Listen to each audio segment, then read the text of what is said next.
Eu não vou dizer meu nome, nem onde moro, não por medo da justiça, nunca me pegaram.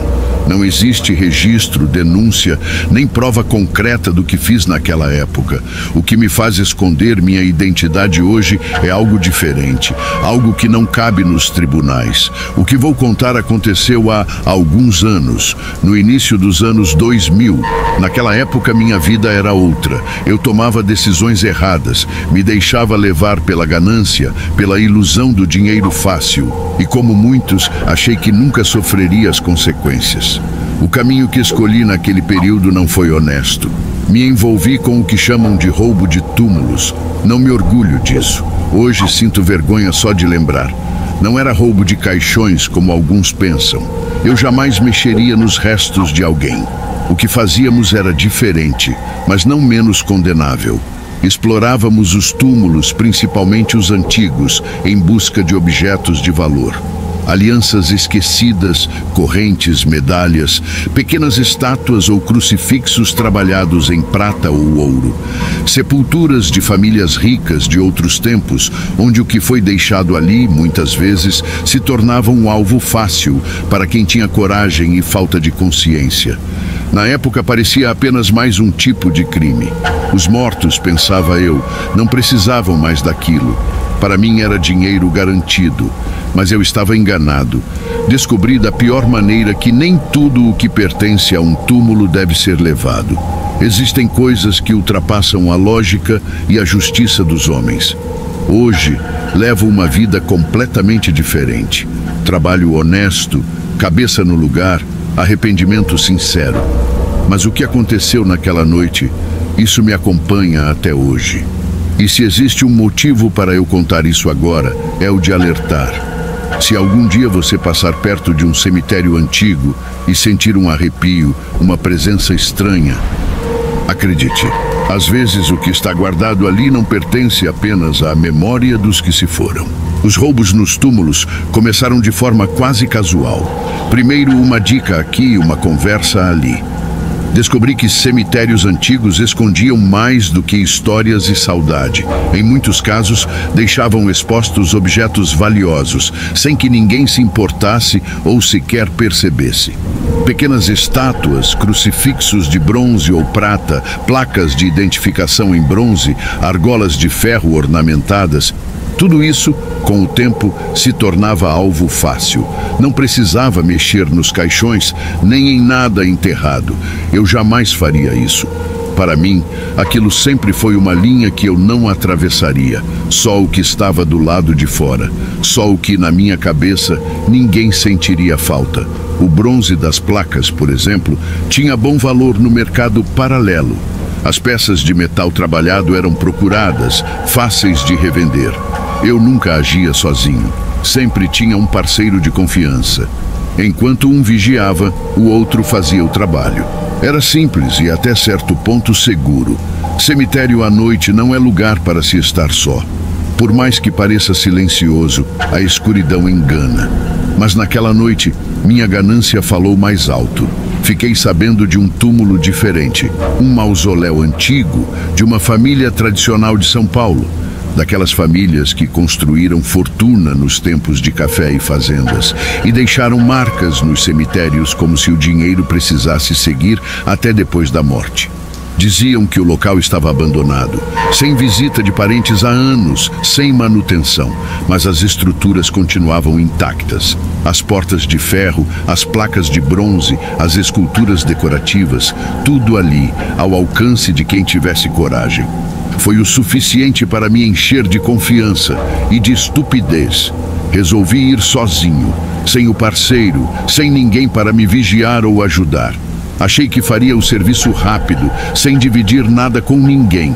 Não sabia naquela noite que estava abrindo a porta para algo muito pior do que a polícia ou um processo criminal. Naquela noite tudo correu como eu havia planejado. Cheguei ao cemitério pouco depois da meia-noite, me escondi entre os muros e aguardei o movimento cessar. Não havia vigias por perto e o portão lateral, como sempre, estava mal fechado. O mausoléu era exatamente como haviam descrito, imponente, esquecido pelo tempo. As portas de ferro já estavam enferrujadas, mas ainda resistentes. As placas de bronze nas laterais e nas portas chamavam atenção. Algumas estavam parcialmente soltas, o que facilitava o trabalho. Não precisei forçar nada. Com cuidado, retirei as peças e as guardei na mochila. Não entrei no interior do mausoléu. Nunca ultrapassei esse limite. Minha regra era clara. Eu só levava o que estava exposto, o que na minha cabeça já estava abandonado. Mexer nos caixões ou no que estava enterrado. Isso eu jamais faria. Além das placas, encontrei uma pequena escultura de bronze caída ao lado de uma das colunas. Peguei também. Tudo somado renderia um bom valor. Mas foi dentro de uma reentrância lateral, quase escondido, que encontrei algo que me chamou a atenção de verdade.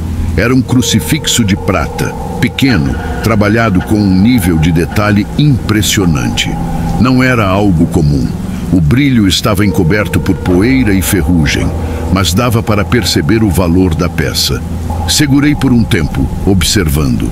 Nunca fui religioso. Respeitava, mas não seguia. Mesmo assim, havia algo naquele crucifixo que me prendeu. Achei bonito.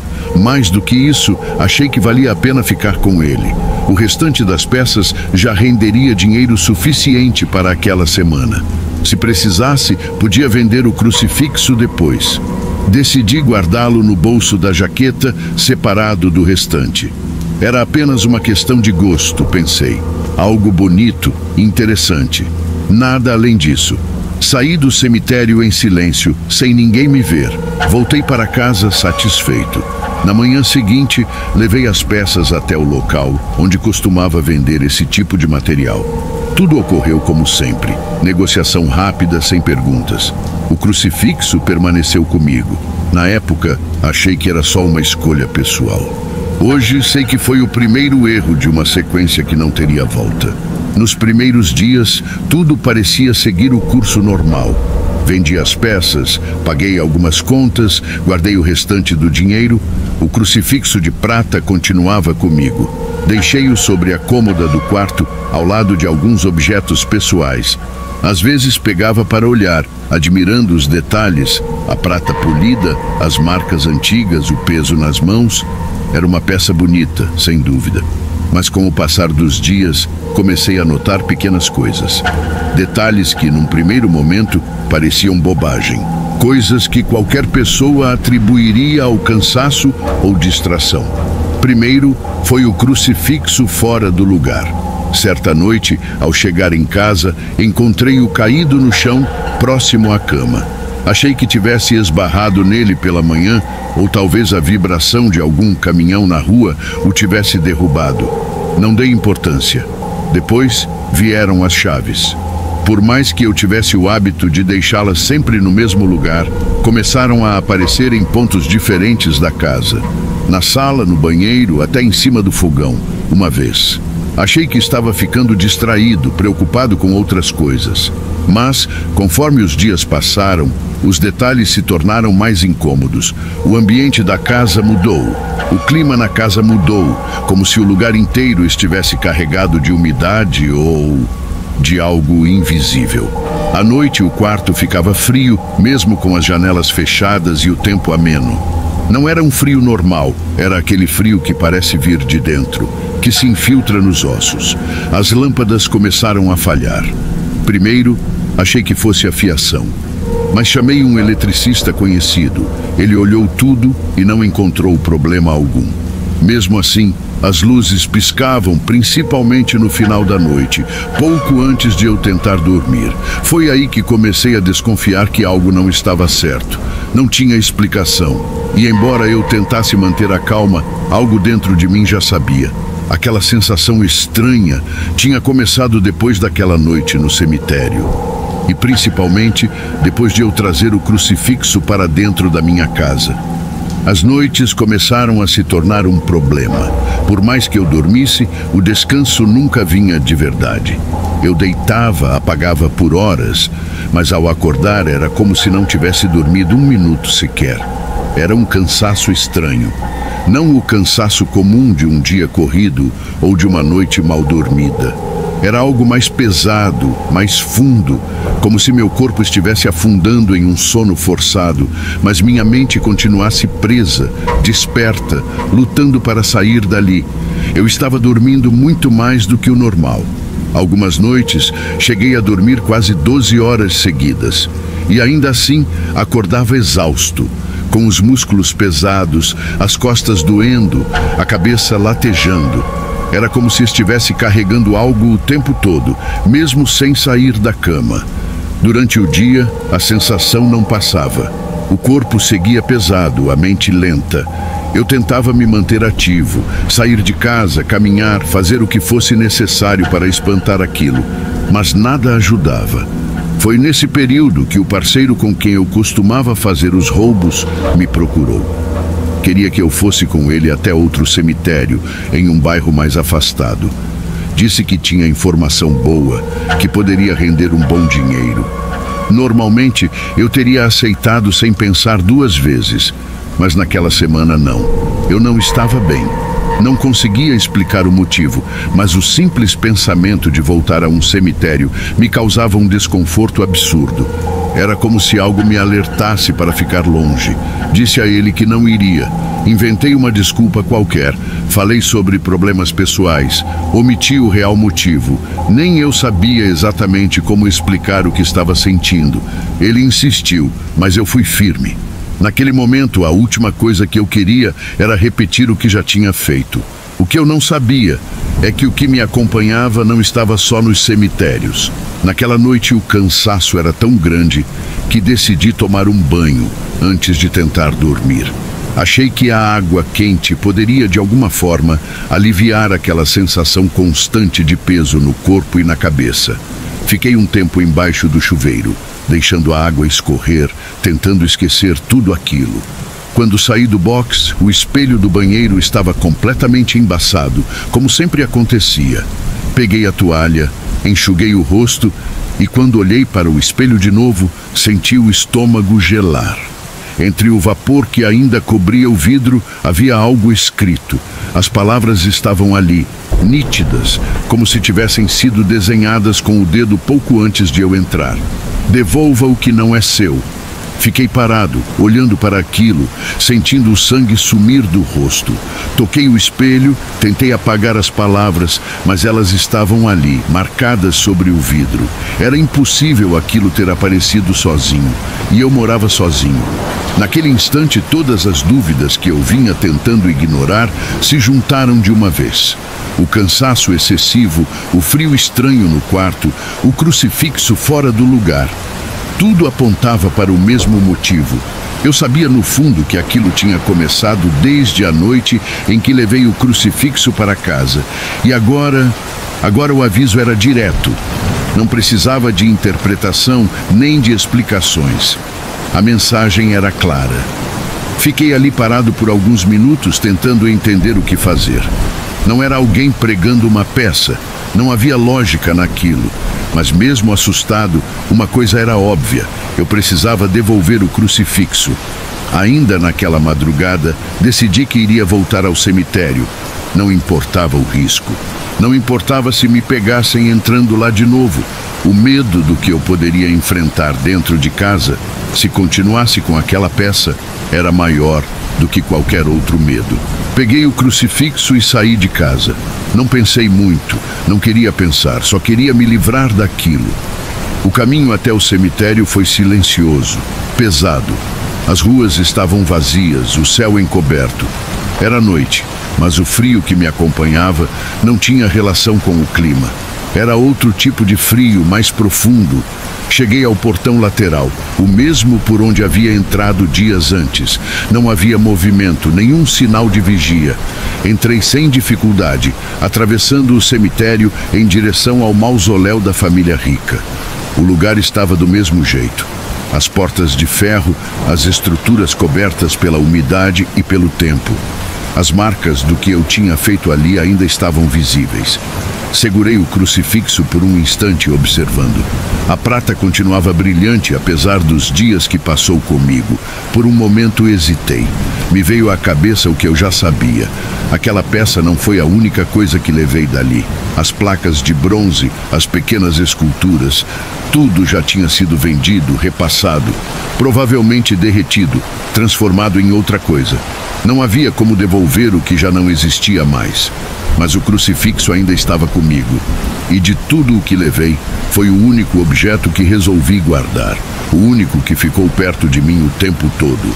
Se aquilo tudo estava ligado à peça, e eu começava a acreditar que estava, devolver o crucifixo era o mínimo que eu podia fazer. Aproximei-me da entrada do mausoléu e, com cuidado, coloquei o crucifixo sobre uma base de mármore, ao lado da porta. Fiquei ali por alguns minutos, em silêncio, sem saber o que esperar. Nada aconteceu. O lugar permaneceu quieto. Mas pela primeira vez em dias, senti o ar ao meu redor mais leve. O peso no peito diminuiu. O frio que me acompanhava parecia ter ficado para trás, junto com aquela peça. Voltei para casa aliviado, e dessa vez o alívio foi real. Voltei para casa naquela madrugada, sentindo algo que há dias parecia impossível. Alívio. Pela primeira vez em semanas, o ambiente da minha casa parecia normal. O ar estava leve, o quarto não estava frio, as luzes funcionavam como deveriam. Guardei as chaves no lugar de sempre e por um bom tempo fiquei parado olhando ao redor, tentando encontrar algum sinal de que aquilo tudo ainda não tinha terminado. Mas não havia nada. Tomei um banho rápido, me deitei e antes que percebesse, estava dormindo. Um sono profundo, contínuo, tranquilo, algo que eu não sentia há dias. Acordei só pela manhã, com o sol entrando pela janela. Era a primeira vez, em muito tempo, que acordava sem aquela sensação de peso, sem dores no corpo, sem o cansaço absurdo que parecia me acompanhar. Sentei-me na beirada da cama e fiquei ali por alguns minutos, pensando em tudo, no que aconteceu, nas escolhas que tinha feito, no risco absurdo que corri. E mais do que o medo do que vi ou senti, o que mais me incomodava era a consciência de que tudo aquilo tinha sido consequência das minhas próprias escolhas. Naquela manhã, tomei uma decisão. Não ia mais mexer com cemitérios, não ia mais roubar, nem ali, nem em lugar nenhum. Não foi uma decisão fácil. Eu sabia que o dinheiro dos roubos era muito maior do que qualquer salário que eu conseguiria. Não tinha formação, além do ensino médio completo. Meu histórico era limpo, mas minha experiência de vida não contava pontos positivos. No mercado formal, eu era só mais um com pouca qualificação e muita conta para pagar. Mas depois do que vivi, isso já não importava tanto. A tranquilidade de dormir em paz, de não carregar aquele peso, de não sentir que algo invisível me cercava. Isso não tinha preço. Naquele mesmo dia, passei em frente a uma igreja perto de casa. Não era religioso, nunca fui, mas algo me fez parar. Fiquei ali, do outro lado da rua, observando as portas abertas, algumas pessoas entrando, outras saindo. Não entrei, mas fiquei alguns minutos parado, olhando. Algo dentro de mim já tinha mudado, mesmo que eu não soubesse explicar direito. Na semana seguinte procurei trabalho. Não foi fácil. Bati de porta em porta, perguntei em mercadinhos, em pequenas oficinas, em depósitos de material de construção. A maioria das respostas era negativa. Alguns riam na minha cara quando eu falava que não tinha experiência. Mas no final daquela semana, um homem simples, dono de uma pequena marcenaria de bairro, aceitou me dar uma chance como ajudante. O serviço era pesado, o salário baixo, nem chegava ao salário mínimo da época. Era informal, sem registro, sem benefícios. Mas pela primeira vez, senti que estava fazendo algo certo. Passei a acordar cedo, trabalhar o dia todo, chegar em casa exausto, mas com a consciência tranquila. O dinheiro não rendia muito, mas era limpo. Cada centavo vinha do meu esforço, do meu suor, não do medo ou da exploração. O mais curioso era que, mesmo ganhando pouco, eu me sentia melhor do que nos tempos em que o bolso estava cheio de dinheiro dos roubos. Dormia melhor, andava mais leve, não carregava aquela sensação constante de que algo me observava ou me seguia. Foi um processo lento, mas real. Deixei os antigos conhecidos de lado, me afastei dos lugares que frequentava. Não foi fácil. Alguns acharam que eu estava com medo da polícia, outros que eu tinha enlouquecido. Não me importei. Depois do que vivi, o que os outros pensavam era o menor dos meus problemas. A vida honesta não é fácil. Ganhar pouco, ralar muito, chegar em casa cansado, mas é uma vida em paz. E depois daquela experiência, paz era exatamente o que eu precisava. Já se passaram vários anos desde aquela época. Parece que foi outra vida. Os primeiros anos depois da mudança não foram fáceis. Trabalhei duro, aceitei o que aparecia, enfrentei preconceito, desconfiança, portas fechadas, mas insisti. A cada dia que passava, sentia que estava deixando para trás aquele passado que quase me destruiu. Com o tempo, consegui um emprego um pouco melhor. Entrei como auxiliar em uma empresa de manutenção elétrica. Era serviço pesado, mas eu já estava acostumado com isso. O que me chamava a atenção ali era a possibilidade de crescer, de aprender algo novo. Aproveitei cada oportunidade. Fiz um curso técnico em eletrotécnica. Não foi fácil. Precisei conciliar trabalho, estudo e as contas apertadas. Mas terminei o curso com esforço e determinação. Depois disso, as coisas começaram a mudar de verdade. Consegui um emprego na área, registrado, com salário digno. Fui promovido ao longo dos anos, ganhei respeito dos colegas e dos chefes. Hoje, vivo o que muitos consideram uma vida boa. Tenho minha casa, minha família, uma esposa que me apoia e 2 filhos que são meu orgulho. Trabalho com o que gosto, tenho tranquilidade. Não fiquei rico, mas também não preciso olhar por cima do ombro o tempo todo. Às vezes, quando olho para trás, é difícil acreditar que fui aquele jovem perdido, tomando decisões erradas, achando que o crime era o único caminho. Mas, de certa forma, tudo o que vivi serviu de lição. Aquela noite no cemitério, o medo, a sensação de ser seguido, os sinais estranhos, tudo aquilo me fez abrir os olhos, me fez perceber que ninguém sai ileso das próprias escolhas. Se eu não tivesse mudado, com certeza hoje estaria preso. Ou pior, não sei se você acredita em coincidências, destino ou algo além do que a gente pode ver. Eu, sinceramente, não tenho todas as respostas. Só sei que tive a chance de mudar. E agarrei essa chance com as 2 mãos. E se hoje eu posso deitar a cabeça no travesseiro e dormir tranquilo, é porque aprendi, da forma mais difícil, que o caminho certo nunca é o mais fácil.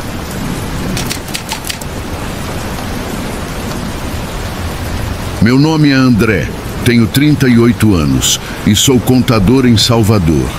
Minha vida sempre foi tranquila, até receber uma carta alguns anos atrás. Era sobre uma herança, uma propriedade rural em Itiúba, interior da Bahia, deixada por meu tio-avô Manuel, um homem que mal conheci. Ele morreu sem filhos e, por algum motivo, escolheu me deixar aquela terra. Não tinha planos de morar lá, mas pensei em vender e usar o dinheiro. Decidi passar um fim de semana na fazenda para avaliar o lugar. Cheguei numa sexta-feira à tarde, depois de horas numa estrada de terra que parecia não acabar. A casa era velha, com paredes rachadas, telhado torto e um cheiro de mofo que impregnava tudo. O quintal era enorme, tomado por mato alto, com arbustos espinhosos e árvores secas. Não explorei muito, o calor estava insuportável e eu só queria arrumar um canto para passar a noite. A propriedade parecia esquecida, como se ninguém pisasse ali há anos. O silêncio era estranho, pesado, só quebrado pelo zumbido de insetos. Arrumei minhas coisas na sala, que tinha um sofá mofado e uma mesa bamba. Encontrei algumas fotos antigas numa gaveta. Meu tio Manuel, jovem, ao lado de pessoas que não reconheci, todos com expressões sérias. Joguei as fotos de volta na gaveta e tentei não pensar no isolamento do lugar. À noite, o calor deu lugar a um vento frio que fazia as janelas rangerem. Tentei dormir no colchão que trouxe, mas por volta da meia-noite ouvi algo. Um som baixo, como um arrastar, vindo do quintal. Peguei o celular e apontei a lanterna pela janela, mas só vi o mato balançando. Deve ser um bicho, pensei. Capivara, talvez, mas o som era ritmado, quase como passos. Fiquei tenso, mas não quis me impressionar. Casas velhas fazem barulho e o interior tem seus sons próprios, certo? Ainda assim, tranquei a porta e deixei a luz da varanda acesa. Enquanto tentava dormir, ouvi outro som, um murmúrio, como vozes abafadas falando palavras que não entendia. Vinha de fora, mas parecia distante, misturado com o vento. Levantei, coração acelerado, e chequei as janelas. Nada, só escuridão e o mato alto.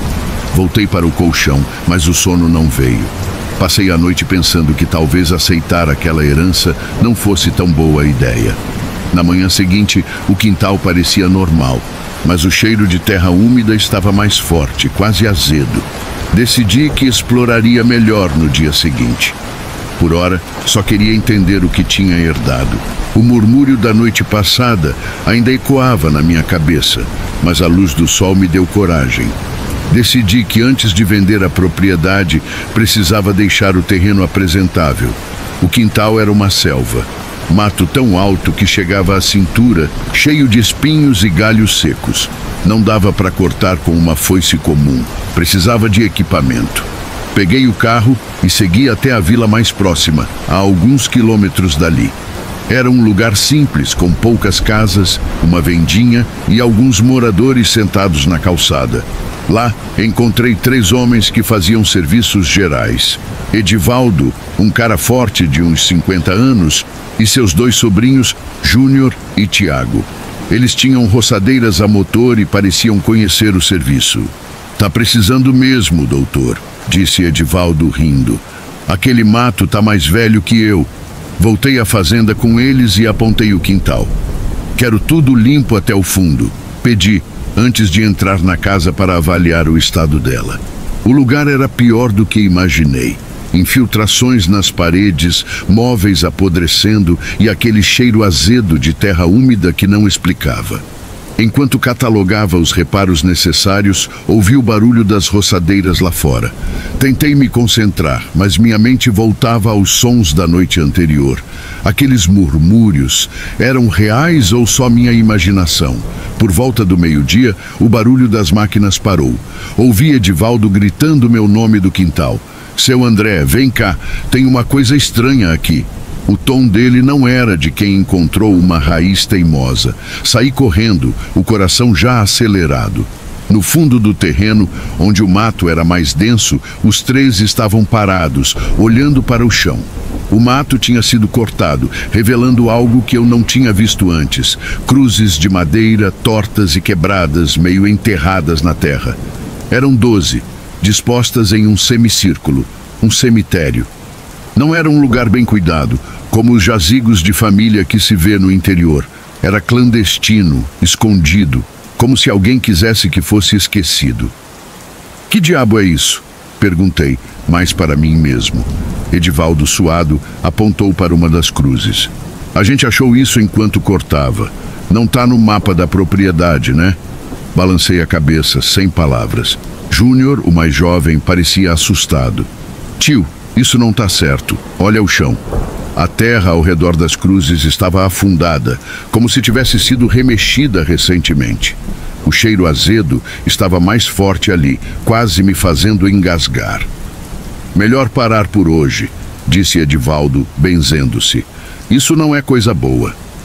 Eles juntaram as ferramentas e foram embora, me deixando sozinho com aquele cemitério que eu nunca soube que existia. Depois que Edivaldo e os sobrinhos foram embora, fiquei parado no quintal encarando aquelas cruzes tortas. O sol do meio-dia queimava, mas eu sentia um frio que não explicava. O cemitério era pequeno, com umas 12 sepulturas, mas tudo parecia errado. As cruzes eram de madeira podre, algumas tão desgastadas que mal dava para ler os nomes gravados. A terra ao redor estava afundada, como se alguém tivesse cavado e tampado às pressas. O cheiro azedo, quase podre, parecia subir do chão. Toquei uma das cruzes e ela rangeu, quase caindo. Por um momento jurei que ouvi um sussurro, mas era só o vento. Ou pelo menos foi o que disse a mim mesmo. Passei quase uma hora ali, andando entre as sepulturas, tentando entender. Quem eram aquelas pessoas? Por que um cemitério escondido no fundo de uma fazenda? Não havia placas, nem datas claras, mas uma cruz maior, meio inclinada. Tinha algo gravado. S. 1952. Tentei cavar um pouco com as mãos, mas a terra era dura. E o medo de encontrar algo que não queria ver me fez parar. Minha cabeça girava com perguntas. Será que meu tio Manuel sabia disso? Ele nunca falou dessa propriedade quando o vi, décadas atrás. Decidi que precisava de respostas, mas não ali, não sozinho. Peguei o carro e voltei para a vila mais próxima. As ruas estavam tranquilas, algumas pessoas sentadas na calçada, outras na porta dos comércios. Entrei num bar onde alguns moradores estavam reunidos. Comprei uma cerveja e puxei conversa com um senhor chamado Seu Zeca, que parecia conhecer todo mundo. Você sabia da fazenda do Manuel, meu tio-avô? Perguntei, tentando soar casual. Ele franziu a testa, limpando o balcão. Manuel? O velho Manuel da fazenda antiga? Sei sim. Homem esquisito, vivia isolado. Ninguém ia muito lá. Perguntei se ele sabia algo sobre a propriedade, tipo histórias ou boatos. Seu Zeca hesitou, olhou para os lados e baixou a voz. Dizem que aquela terra tem coisa ruim, moço. A família que morava lá antes do Manuel sumiu. Ninguém sabe para onde. E o Manuel nunca foi de falar muito. Uma mulher mais velha, Dona Cida, entrou na conversa. Aquela fazenda não presta. Meu pai falava que tinha coisa errada lá, coisas que não se explica. Ela fez o sinal da cruz e ficou quieta. Tentei perguntar mais, mas eles mudaram de assunto, como se não quisessem tocar no passado. Voltei para a fazenda com mais perguntas do que respostas. Quando cheguei, já era noite, e o quintal parecia mais escuro, como se o mato engolisse a pouca luz que vinha da lua. Deitei, mas o murmúrio voltou baixo vindo de fora. Você viu demais. Voltei à fazenda naquela noite de domingo, mesmo sabendo que não queria estar lá. O desconforto me seguia como uma névoa. Não ouvi murmúrios, nem vi sombras, mas o ar parecia grosso, como se a casa respirasse junto comigo. Tranquei a porta, chequei as janelas 2 vezes e deitei no colchão, com a lanterna ao lado. O silêncio era pior que qualquer barulho, um vazio que parecia me engolir. Não preguei o olho. Cada rangido do telhado, cada farfalhar do mato lá fora, fazia meu coração disparar. Não era medo de algo específico, mas uma sensação de que eu não pertencia àquele lugar. Como se a fazenda quisesse me expulsar. Quando o sol nasceu, decidi explorar a casa uma última vez. Precisava entender por que meu tio Manuel deixou aquele lugar para mim e o que aquele S. 1952 no túmulo significava. Revirei armários, gavetas, até o sótão empoeirado. Encontrei uma caixa de metal enferrujada, escondida atrás de uma tábua solta no assoalho da sala. Dentro, havia papéis amarelados, recibos, cartas e um caderno de anotações com a letra do Manuel. Folheei o caderno e uma passagem chamou minha atenção. Era de 1952, com o título Severino. Manuel escreveu sobre um homem, Severino Almeida, que morava na fazenda antes dele. Dizia que Severino fez coisas que não se perdoam e que após um acidente em 1952, a família dele sumiu. Manuel comprou a terra logo depois, mas escreveu: "A terra guarda o que ele fez. Não toco no quintal." Havia também uma foto desbotada. Um homem sério, com olhos fundos, ao lado de uma mulher e duas crianças, todos com o mesmo olhar vazio. Atrás, escrito à caneta: Família Almeida, 1951. E o nome de todos na foto. Meu estômago embrulhou. Severino, 1952. O túmulo era dele, ou de alguém ligado a ele. O que Manuel quis dizer com coisas que não se perdoam? Não quis cavar mais, literal ou figurativamente. Aquela casa, aquele quintal, tudo parecia contaminado por algo que eu não entendia, mas sentia. Juntei minhas coisas, tranquei a porta e entrei no carro. Antes de ir embora, olhei para o quintal. O mato, mesmo cortado, parecia mais escuro, como se absorvesse a luz. Não voltei ao cemitério. Dirigi até a vila mais próxima para acertar as contas com Edivaldo e seus sobrinhos. Encontrei-os no mesmo bar onde conversei com seu Zeca. Entreguei o dinheiro pelo trabalho parcial e Edivaldo me olhou com uma expressão que misturava alívio e pena. Fez bem em sair de lá, doutor, ele disse, sem que eu mencionasse minha decisão. Aquela terra não é pra gente como nós. Quem conhece não fica. Júnior e Tiago só balançaram a cabeça, evitando meu olhar. Não perguntei mais nada. Paguei, agradeci e voltei para Salvador. Coloquei a fazenda à venda assim que cheguei. Contratei um corretor, mas até hoje, julho de 2025, ninguém fez uma proposta. Nenhuma visita. Às vezes penso que os corretores sentem o mesmo que eu senti. Uma recusa instintiva, como se a terra dissesse não venha. Lívia, minha esposa, acha que é só questão de tempo, mas eu não tenho tanta certeza. Penso nos moradores da vila, nas palavras de Dona Cida, no olhar de seu Zeca. Eles sabem de algo que não contam, algo que talvez meu tio Manuel também soubesse. Aquela terra não é só um pedaço de chão, é um peso, uma sombra que não explica, mas que sinto no peito às vezes, quando fecho os olhos à noite. Acho que nunca vou me livrar dela.